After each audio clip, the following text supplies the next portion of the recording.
আপনারা জানেন জান্নাতের মধ্যে একটা মাহফিল হবে, সেমিনার হবে। সেখানে আল্লাহ জান্নাতীদেরকে নিয়ে একটা মাহফিলের আয়োজন করবেন। জান্নাতি শ্রোতা হবে আর বক্তা হবে তিনজন। প্রথমে বিশেষ বক্তা হিসেবে থাকবেন হযরত দাউদ আলাইহিস সালাম। দাউদ আলাইহিস সালামের কুরআন নাজিল হয় নাই, দাউদ নবী কোনোদিন কুরআন পড়েও নাই। তারপরে আল্লাহ সেদিন তাকে ইলম দিবেন, তিনি দাউদ নবী সূরা তোহা থেকে তেলাওয়াত করবেন। তাফসীরে এসেছে দাউদ নবী যখন কুরআন থেকে তেলাওয়াত করবেন তার একটা গলা থেকে, একটা কণ্ঠ থেকে 80 রকম সুর বের হতে থাকবে।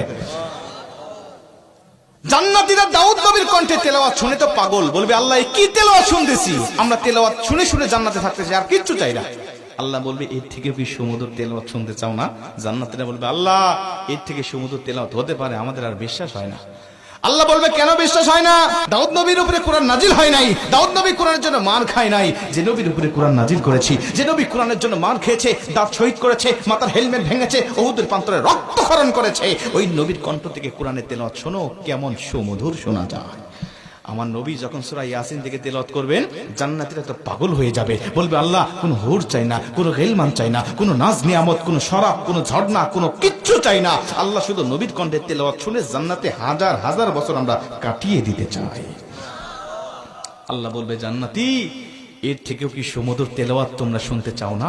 জান্নাতীরা বলবে আল্লাহ এর থেকে সুমধুর তেলাওয়াত হতে পারে, এটা আমাদের আর বিশ্বাসই হয় না। জান্নাতীরা কেন বিশ্বাস হবে না বলো? আমার নবীকে কণ্ঠ দিয়েছি আমি আল্লাহ নিজে, আমার দাউদকে কণ্ঠ দিয়েছি আমি আল্লাহ নিজে, কিন্তু আমার গলায় কত কণ্ঠ রেখে দিয়েছি জানো না? আমি আল্লাহ নিজের কণ্ঠকে ওজার করে এখন তোমাদেরকে সূরা রহমান থেকে তেলাওয়াত করে শোনাতে চাই। আমার আল্লাহ সেদিন টান দিবেন সূরা রহমান থেকে, আর রহমান বলবেন না, তিনি আনার রহমান বলে টান দিবেন। আমি রহমান, যে রহমানের কথা দুনিয়াতে তোমরা শুনেছো, যে রহমানের ভয়ে দুনিয়াতে পাপ থেকে বিরত ছিলে, যে রহমানের ভয়ে তাহাজ্জুদের রক্তে দাঁড়িয়ে চোখের পানি বিসর্জন দিয়ে নামাজ আদায় করেছো, যে রহমানের ভয়ে সারাটা দিন রোজা রেখেছো, যে রহমানের ভয়ে তোমরা সত্যের পক্ষে চলেছো, ওই রহমান আর কেউ নয়, আনার রহমান, আমি রহমান বলে আমার আল্লাহ সেদিন একটা টান দিবেন। আমার রবের টান শুনে জান্নাতীরা সেদিন হাজার হাজার বছর ধরে জান্নাতের মধ্যে বেহুশ অবস্থায় পড়ে থাকবে। আমার আল্লাহ তাদেরকে হুশ দিবেন না। জোরে কোন সুবহানাল্লাহ, আল্লাহু আকবার বলেন।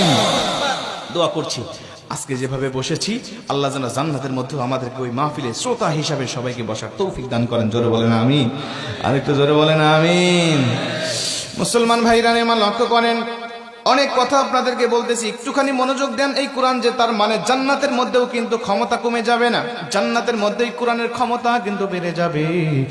নবীজির জামানায় কোরআনুল কারীমের ক্ষমতা যেমন ছিল, নবীজির হাত থেকে, নবীজির জবান থেকে যখন মানুষেরা কোরআন শুনতো, আমার নবীজির সুমধুর কণ্ঠের কোরআনের তেলাওয়াত শুনে শুনে হাজার হাজার মানুষেরা কালেমা পড়ে মুসলমান হতো। আজও নবীজির উপরে